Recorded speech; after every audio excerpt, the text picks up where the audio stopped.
महाराज श्री इन्होंने समाधि ली है 27 अप्रैल 1992 को सोमवार सुबह 4 बजे।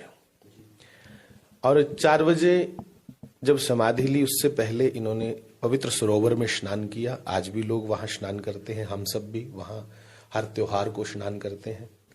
उनके द्वारा सहज चलते चलते कई चमत्कार हो जाते थे और वो पर्दे डालते थे अपने चमत्कारों पे कि ये मैंने नहीं किया, ये आपको ऐसे लग रहा है, क्योंकि वो बड़े वास्तविक महापुरुष थे।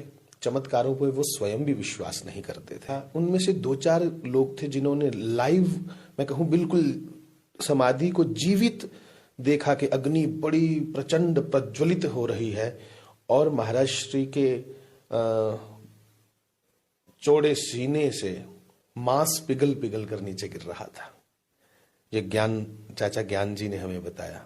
और महाराज जी ने समाधि से पहले, समाधि लेने से पहले सरोवर स्नान करके जब आए, अपने कर कमलों से अनमोल वचन लिखे हैं ईंट के एक छोटे टुकड़े के साथ, जिसमें लिखा था कि हमारे जाने का अफसोस न करें, वल के कीर्तन करें।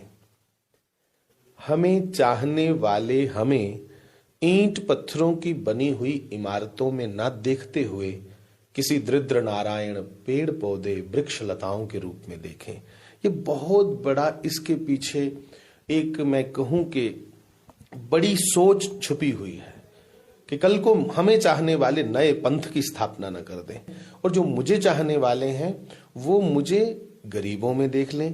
दरिद्र नारायण गरीब को कहते हैं। पेड़ पौधे वृक्ष लताओं के रूप में देखें। आज ग्लोबल वार्मिंग के कारण, या फिर आप कह लीजिए कि पूरा विज्ञान चिल्ला चिल्ला के कह रहा है कि वृक्षारोपण करो, वृक्षारोपण करो, पोल्यूशन बहुत है। महाराज श्री ने समाधि के समय 1992 में कहा कि मुझे जो चाहते हैं वो मुझे पेड़ पौधे वृक्ष लताओं के रूप में देखें। ये कितना बड़ा एक यूनिवर्सल उन्होंने सत्य सामने रखा है। तो ऐसे सिद्ध के दिव्य कई और चरित्र, और आगे उन्होंने लिखा था जैसे सब लोग समाधि की प्रक्रिया को नहीं समझ पाएंगे।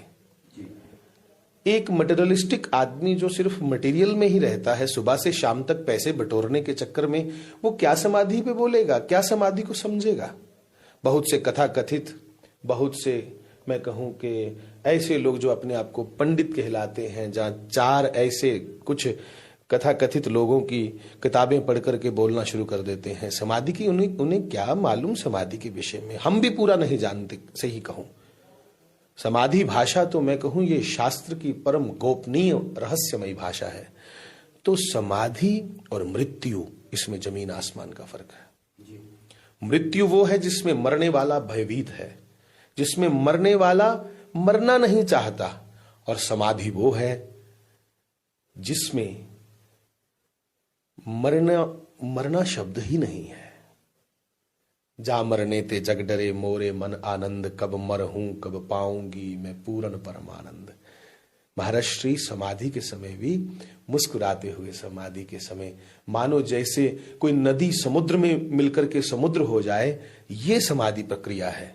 8वीं स्टेज है समाधि जाकर के, उसके पहले 7 क्रियाएं हैं। तो जैसे नदी समुद्र में मिलकर समुद्र हो जाए, वैसे ही ये सिद्ध पुरुष लोग समाधि प्रक्रिया द्वारा जीव से ब्रह्म हो जाते हैं। बिंदु से सिंधु की ये क्रिया है। तो बंधुओं, इसलिए महाराज जी ने ये भी लिखा कि पुलिस किसी प्रकार का कोई हस्तक्षेप ना करे, क्योंकि वो समाधि को नहीं जानते। और माता श्री के लिए लिखा कि चंपा जी मेरा अभिन्न हृदय होते हुए मेरे साथ जा रही हैं। अभिन्न का मतलब होता है जो कभी भिन्न था ही नहीं, जो एक ही है। जैसे सूर्य और उसकी किरणें, कहने को 2 हैं, किरण शब्द अलग है, सूर्य अलग है, पर ये एक ही है। वैसे ही माता श्री और महाराज जी दोनों एक ही।